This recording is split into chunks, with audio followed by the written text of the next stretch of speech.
Welcome to Basic Brewing Video. I'm James Spencer. As always, I'm Steve Wilkes. We're going to taste a beer that we did in the last episode. Your very quick, your Speedy Brew Mosaic. Speedy Brew Mosaic. And you're going to open it with something very special. I know. This is our new Basic Brewing bottle opener. Can you see that? That's right. If you've been watching in the past episodes, we've been using the Barley Legal opener from the Homebrew Club up in New Jersey. That gave that to us, and we appreciated it very much. And lots of people have been asking, hey, where can I get one of those? Well, you can get one of those at basicbrewingshop.com with our logo on it. So go out there and get those. And for a limited time, we're doing a special combo deal with our DVD combos and the opener. So check the website for details. End of shameless plug. Can you get cheese on that with the combo? There's some cheese in the combo. Yeah, you can also slice celery and onions with this. It's just you put it under there, then you give it that. That's false advertising. Okay, put it to work. All right. Now watch, it won't work. Oh yeah. Hey, it worked perfectly. And see that? It even the magnet stays. It keeps the cap right on there. Anyway, we're going to try the Mosaic because people were asking how did it turn out. So we're going to try this Mosaic Pale Ale from the Speedy Brewing episode. And where I condition my bottles is a little cool. This time of year, everything's a little cool. Yeah, it's not much of a. Oh, there's a little there. Okay. Oh, it's coming up. Yeah, all right. Let's get this party started. Oh, it smells great.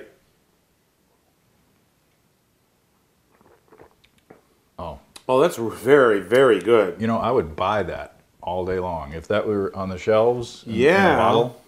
Man. Yeah, I get citrus. Obviously, the grapefruit. It's very grapefruity. Way in your face. Yeah. And there's also maybe a little mango in there. There's some tropical fruits. It's yeah, it's like a juicy fruit gum. A little bit. Oh man, that's great. And that's good. Needs a little more carbonation. I think I'm going to move the bottles. Yeah, put them in a little warmer spot. When the carbonation comes up, that'll be just right. And very good. We only have a 6-pack of that. Well, the thing about the recipe is you scale it up. You take the recipe and you scale it up. And we've heard since the episode, the Speedy Brewing episode, where you did the extract brew in less than, it was like 45 minutes about, less than an hour. We've heard from people on Twitter and such that they were inspired to do the same thing, and they beat your record. They did. It even quicker than you did. So we're interested in seeing how those beers came out. So one of the questions was, okay, how fast can you do a small batch all grain beer? I say, I'm going to guess 4.5 hours. What is your typical, for a 5-gallon or batch, a full-size batch, what is your typical brew day length? It depends. Am I sampling previous beers while I'm brewing? Well, that enters into it. It's a factor. About 6 to 7 hours. Yeah. That's about long. I generally plan a whole day. So I give myself like an 8-hour day and about 6 or 7 hours, and I'm wrapping it up. With me, it's like 5.5, 6 hours. Yeah. You know, it depends on certain factors, but how hot it is outside. Right. And how warm the groundwater is when chilling or whatever. So anyway, 5.5, 6 hours for an all grain full batch. 60-minute boil. Right. Yeah. Exactly. So there you go. I wanted to say, I wanted to see how quickly I could do a 6-pack all grain batch. So I did a stout. So let's go to the brew day. At 0 time. 0 time. I put the water in the pot and started to warm it up. And it was warmed up to strike temperature at 9 minutes. At 9 minutes, I put the grain in, and it took me 2 minutes to do that. And in the grain is 2 pounds or 907 grams of 2-row, 3 ounces or 85 grams of 120 Lovibond Crystal, 3 ounces or 85 grams of Black Patent, and 2 ounces or 57 grams of chocolate malt. So it took me like 2 minutes to put the grain in there, and so I started my mash rest at 11 minutes in. So at the end, so that brings us up to 1 hour, 11 minutes. That's when the mash ended, and that's when I began the lauter and sparging. And so what I did was I scooped the grains, as we've done before in the show, into a colander over the brew pot, and then sparged with hot water that I'd heated during the mash. And that took about 5 minutes. So 5 minutes to lauter and sparge. And so I started heating up the water for the boil. At 1 hour and 26 minutes, the boil begins. And I added the bittering hops, which is 6 grams of UK Kent Goldings. And it was a 1 hour boil. So while it was boiling, I sanitized my fermentation gear. At the end of the 1 hour boil, actually 15 minutes before the end, I added another 6 grams of UK Kent Goldings. Then started chilling at 2 hours and 26 minutes. So chilling took 11 minutes in an ice bath, which is about the same as previously. Racked the beer into 1 gallon fermenter, did the dishes, an all grain brew day, 6-pack, 2 hours, 44 minutes. Wow. So in less than 3 hours, all done. Dishes done, everything. And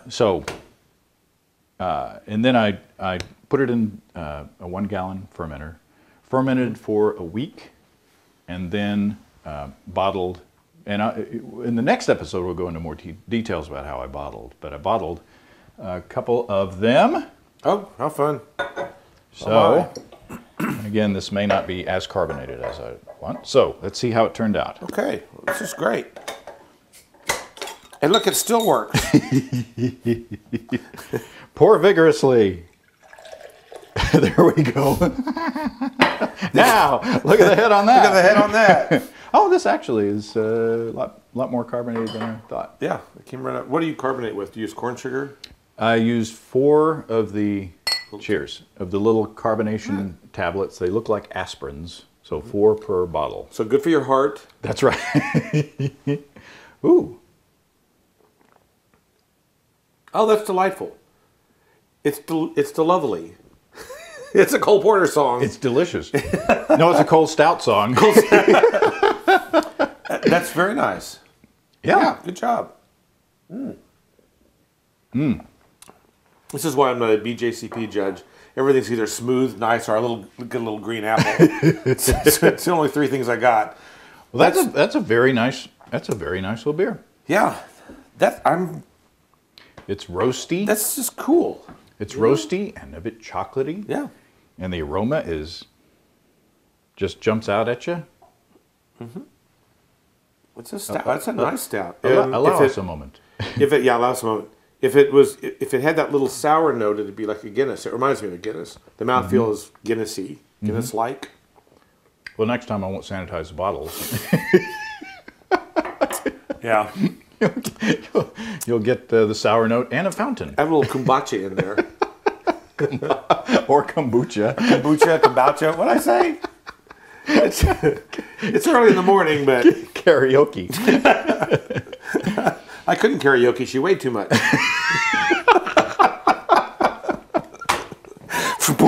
We'll be here all week. All right.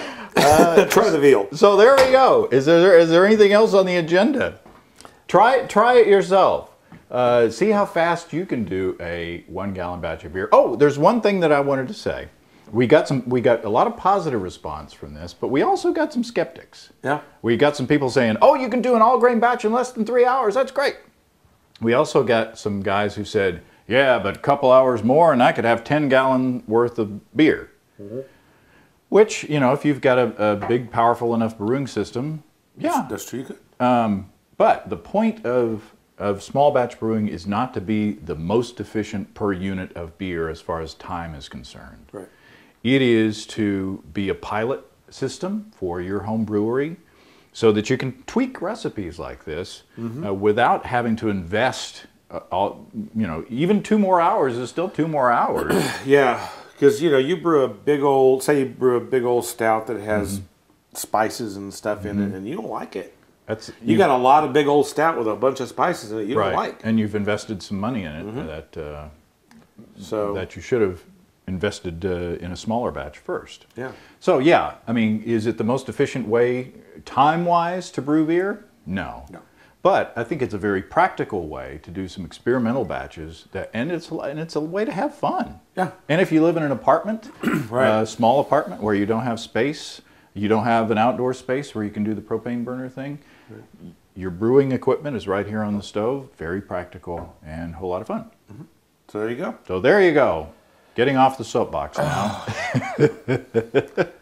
Which you like better? Oh, don't even do that to me. At the moment, I think I like the Stout better. Just because I'm in the mood for that kind of thing. Yeah. These are both very nice beers, so. Excellent. Yeah. Well, in the next episode, we're going to take the Stout a step further. So stay tuned. Wow. Till then, happy brewing. Happy brewing. Come and visit us on the web. At basicbrewing.com, you can find archive lists of both our audio and video podcasts on home brewing. You can also find our DVDs, Extract Brewing and Partial Mashing, Stepping into All Grain, Low-Tech Lagering and Decoction Mashing, Introduction to Wine Kits, and our Basic Brewing Brewer's Logbook, where you can track and log up to 50 batches of beer. Drop us a line. We'd love to hear from you. Write to James at basicbrewing.com, Steve at basicbrewing.com, or just use the contact form on basicbrewing.com. Who's quick on his feet?